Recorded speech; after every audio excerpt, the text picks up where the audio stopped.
Salut les amis, j'espère que vous allez bien, on se retrouve pour une nouvelle vidéo. On démarre avec les unes des quotidiens madrilènes et on entre directement dans le vif du sujet avec le tirage au sort de la Ligue des Champions et donc des huitièmes de finale de Ligue des Champions. La une de Marca qui titre Otra vez tu, encore toi. Évidemment les amis, pas de surprise, le Real affronte Manchester City. Pourtant, c'était du 50-50, City ou le Sporting, comme d'habitude, c'est Manchester City. Donc évidemment, on le sait, hein, les amis, le Real n'ayant pas terminé dans le top 8, le match retour se jouera du côté de l'Etihad Stadium. Et puis on rappelle aussi que nous avons déjà affronté City cette saison en phase de groupe. Les Citizens étaient venus s'imposer au Bernabeu sur le score de 2-1. La une de As qui titre Atraconde premier, Vinicius face à Erling Haaland. On poursuit les amis avec plusieurs déclarations d'Emilio Butragueno qui nous dit « C'est très étrange qu'encore une fois, cette saison, nous affrontons Manchester City. Je pense que ça fait 5 années consécutives. » Bon, on en parle les amis quasiment tous les ans. Je trouve, hein, c'est mon avis, je trouve ça plus qu'étrange. Franchement, moi je trouve ça plus qu'étrange. Au bout d'un moment, je me demande hein, si il n'y a pas des bizarreries dans le tirage au sort. Bon, voilà, on peut pas en dire plus, mais c'est quand même très surprenant. Emilio Butragueno qui poursuit en nous disant, après tellement d'années à jouer l'un contre l'autre, je pense que Manchester City connaît très bien notre façon de jouer et nous, on connaît très bien aussi leur façon de jouer. Ils ont une équipe fantastique. Pas seulement une équipe sur le terrain, mais vraiment un effectif exceptionnel, ce qui leur donne beaucoup d'options. Il y a un banc qui est assez impressionnant aussi hein, du côté de City. Butragueno toujours qui nous dit le match aller au Bernabeu, ça veut dire qu'on va devoir faire un bon résultat et essayer d'aller le défendre du côté de l'Etihad. Bon, le Real a souvent, pas tout le temps, mais souvent les amis reçus au match retour et avec l'appui du Bernabeu, le Real a pu réaliser des miracles. Bon, c'est une autre particularité. Il faudra aller chercher un résultat convaincant du côté de City. Alors, ça dépendra aussi de ce que l'on a fait au match aller. Hein. Surtout pas hypothéquer ses chances au match aller. On sait que le Real, les amis, est déjà allé éliminer City à l'Etihad, on s'en souvient. Il y a 2 ans maintenant avec Carlo Ancelotti et ce match légendaire d'Andri Lunin. On poursuit toujours au milieu Butragueno qui nous dit on a une confiance totale en nos joueurs, je pense que tout le monde sera au niveau et va élever son niveau pour cette rencontre, double confrontation face à City. Il nous dit aussi, je pense que les supporters vont apprécier, vont s'amuser. À chaque fois qu'on affronte Manchester City, c'est toujours un football très offensif, 2 équipes qui veulent dicter le rythme de la rencontre et en général beaucoup de buts marqués. C'est l'une des meilleures rencontres au monde, un Real City. Autre déclat d'Emilio Butragueno, la dernière d'ailleurs, il nous dit nous avons à l'heure actuelle pas mal de joueurs importants qui ne sont pas là, nous espérons qu'ils seront de retour à temps pour affronter Manchester City parce que nous avons besoin de tout le monde. C'est un tirage compliqué, nous devons bien nous préparer. Ensuite les amis, une petite information justement à peu près 15 jours maintenant, un petit peu moins de la manche aller face aux Citizens. Nous avons 4 joueurs du Real qui sont sous le coup d'une suspension pour le match retour. Donc Dinoyson, Alvaro Carreras, Tchouaméni et Vinicius sont sous le coup d'une suspension. S'il y a un carton jaune au match aller, ils ne joueront pas le match retour.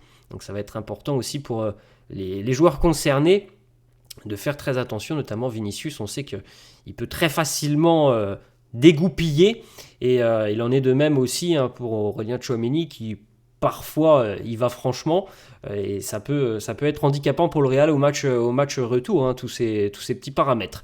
Ensuite, le record, les amis, des Real City, donc on a eu 15 Real City, c'est pas compliqué, 5 victoires chacun et 5 matchs nuls, 25 buts marqués pour le Real, 26 pour City, 15 Ligues des Champions à 1 évidemment, mais c'est assez équilibré hein, au niveau des antécédents de ces rencontres.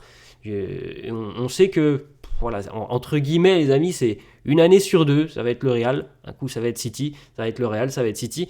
Donc on a vu en phase de groupe que City était assez impressionnant. Je pense qu'ils ont eu aussi un creux fin d'année 2025, il me semble, en première ligue.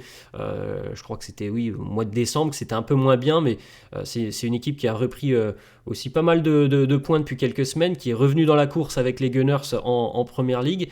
Donc voilà, c'est difficile à l'heure actuelle de donner un favori, mais je pense tout de même que City est quand même plutôt favori de la double confrontation. Ensuite, les amis, on peut regarder le tirage au sort complet de cette Ligue des Champions avec une impression que la partie de tableau de gauche est quand même beaucoup plus compliquée que la partie de tableau de droite. D'ailleurs, les amis, sur les 10 dernières éditions de la Ligue des Champions, les 10 derniers vainqueurs, entre guillemets, ils sont tous dans la partie de gauche. Dans la partie de droite, aucune équipe n'a gagné à la Ligue des Champions depuis 10 ans. Parce que le Barça, ça fait plus de 10 ans maintenant. Donc voilà, quand même, on a aussi d'ailleurs de l'autre côté, la partie de droite, sur les 10 dernières années, toutes les équipes de la partie de droite, les amis, ont joué au moins une saison en Europa League. C'est important quand même de voir à quel point on a deux parties de tableau qui sont différentes, hein, parce que quand on a le PSG, Chelsea, Liverpool, le Real, City, le Bayern d'un côté, et que de l'autre côté, sans manquer de respect aux équipes, mais franchement, on a le Barça, l'Atlético et Arsenal. Pour les autres, je pense que ça va être un peu plus compliqué. Voilà, il y a quand même une partie de tableau qui semble beaucoup plus compliquée que l'autre. Et vous l'avez compris, les amis, aussi. Si toutefois il y a une qualification du Real, il y a de grandes chances que le Real affronte le Bayern en quart de finale de LDC.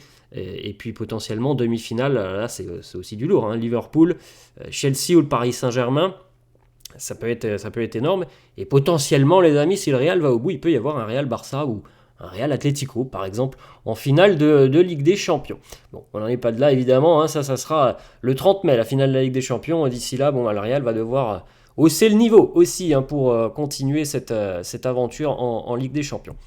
Les statistiques Opta, les amis, alors toujours intéressant de les consulter, mais on sait très bien que ça ne veut pas dire grand-chose. Hein. Ce que l'on veut voir, nous, les amis, c'est le terrain, et c'est le terrain qui parlera. Alors, selon Opta, le Real n'a même pas 3% de chance d'aller au bout en Ligue des Champions. Évidemment, les amis, c'est compliqué parce qu'on est dans une partie de tableau qui est déjà très très délicate, comme vous l'avez vu, la partie gauche, où tu affrontes que des cadors, hein, quasiment jusqu'au bout, sans manquer de respect à l'autre partie de tableau. La voie semble quand même un peu plus simple, hein, pour certaines équipes, comme par exemple, on a l'impression, les amis, on le dit, mais il faudra répondre sur le terrain, mais on a l'impression que pour Arsenal, voilà, ça devrait quand même le faire plutôt tranquillement jusqu'en demi-finale. C'est l'impression que l'on a sur le papier. On verra si ça se confirme sur le terrain. On poursuit, les amis, avec une petite stat Opta. Alors là, c'est uniquement sur ce huitième de finale face à Manchester City. Opta ne donne que 35% de chance de qualification au Real Madrid. Donc comme on l'a dit, les amis, il y a quand même un avantage assez net en termes de favoris pour Manchester City.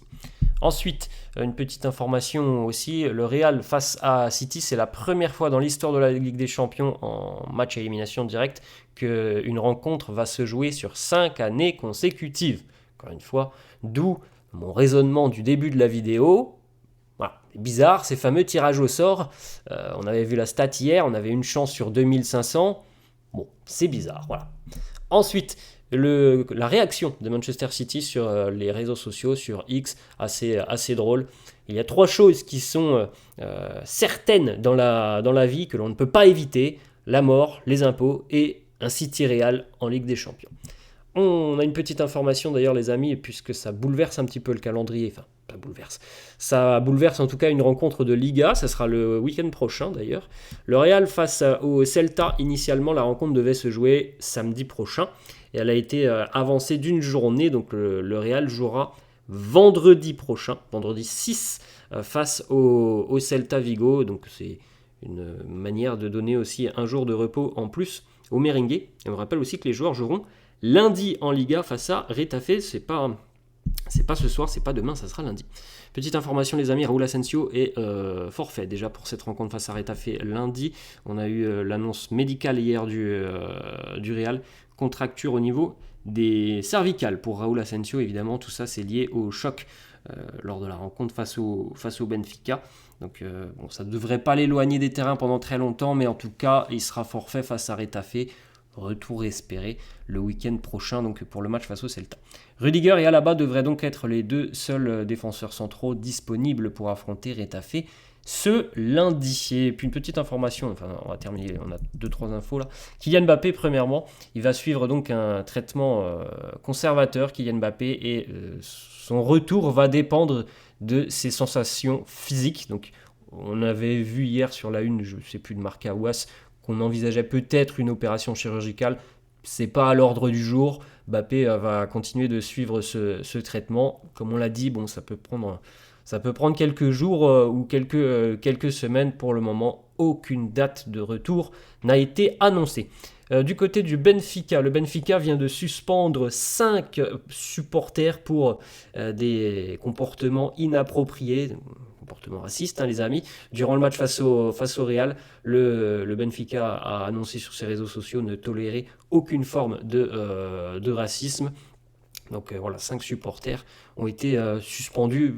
Je n'ai pas été voir quelle était la suspension. Je pense qu'ils sont interdits de stade. Et dernière information les amis, alors pour Hendrik, il va pouvoir jouer aussi l'Europa League. Il était pour le moment pas dans la liste. Là, on est sur la phase d'élimination directe, donc Hendrik va pouvoir jouer l'Europa League avec l'Olympique lyonnais. Voilà les amis, la fin de cette vidéo. J'espère que ça vous a plu. N'hésitez pas comme d'hab à lâcher un petit pouce bleu. N'hésitez pas non plus à vous abonner à la chaîne. Laissez-moi en commentaire d'ailleurs aussi si vous êtes plutôt confiant avant d'affronter Manchester City. Je vous souhaite une bonne journée et je vous dis à la prochaine. Ciao.